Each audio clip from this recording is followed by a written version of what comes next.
बाबा गुरु नानक देव जी के 555वीं 555वीं जन्मदिन की तकरीबात में शिरकत के लिए 3000 सिख यात्री वाघा बॉर्डर के जरिए लाहौर पहुंचे, जबकि कनाडा, अमेरिका, यूके, जर्मनी और दीगर ममालिक से हजारों सिख यात्रियों ने भी पाकिस्तान का रुख किया है।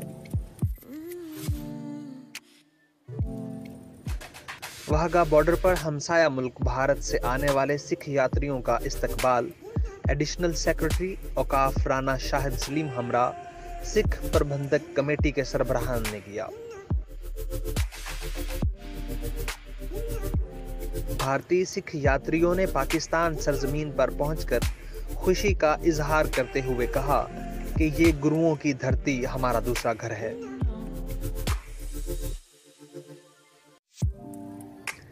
जीसी यूनिवर्सिटी में बाबा गुरु नानक चेयर का एहतमाम किया गया।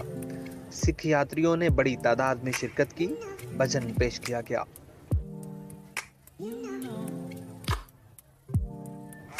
बाबा गुरु नानक के जन्मदिन की तकरीबात 4 दिसंबर तक जारी रहेंगी।